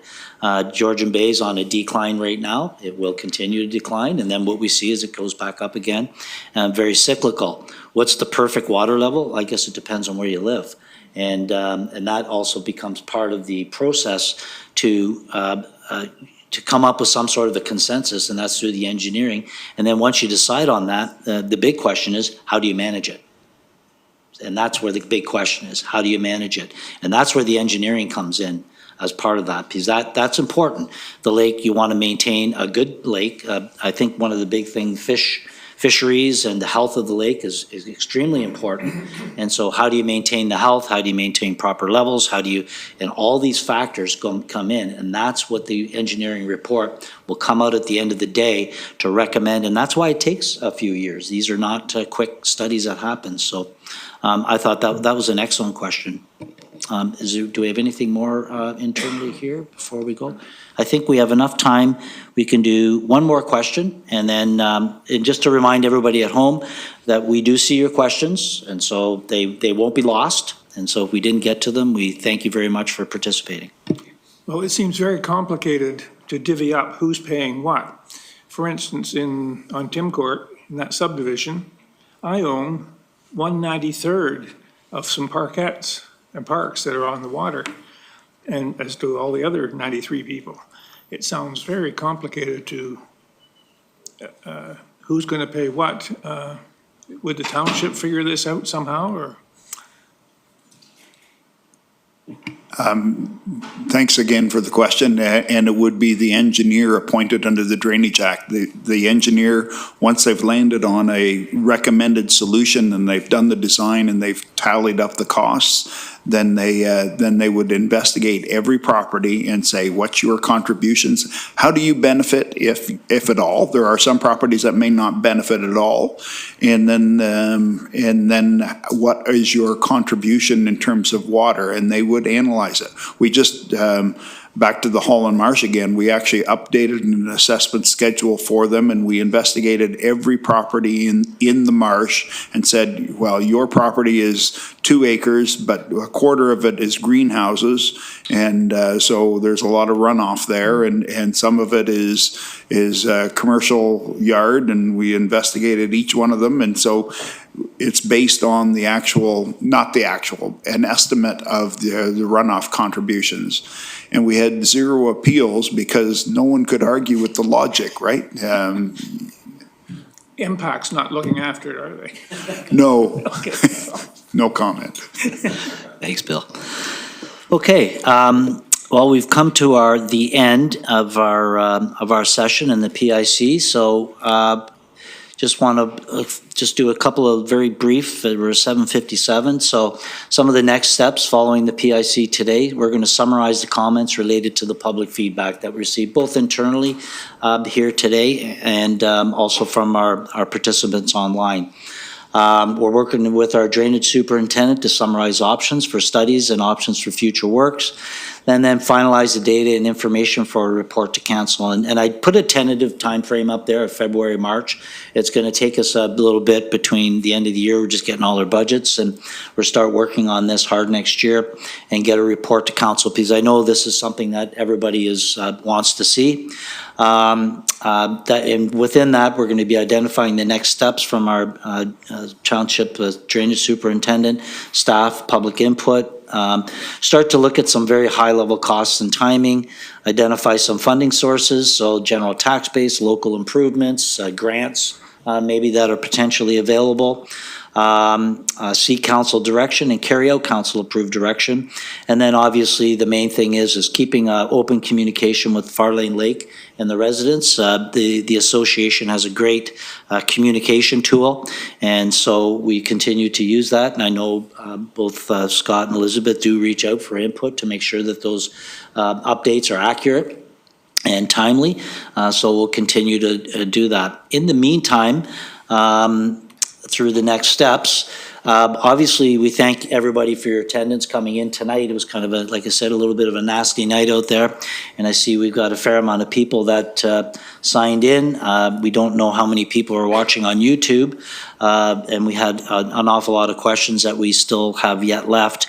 Also within this, we have set up a special email, and thank you, Misty, for testing that today and making sure it works. But this is a special email just for your comments, and very similar to what we do on large projects like this. We have a dedicated email, so when it comes in, I get to see them. Misty obviously gets them all, and we can manage them, we can categorize them, and we can make sure that your comments are all taken care of. So this is the email address that we developed, farlainwaterlevels@tiny.ca.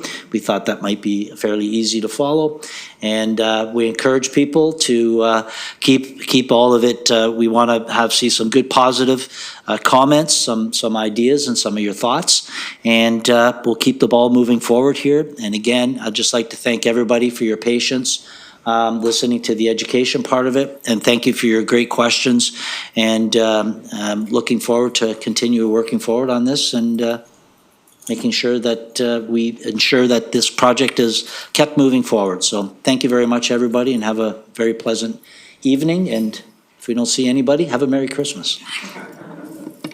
Safe Thank you. drive.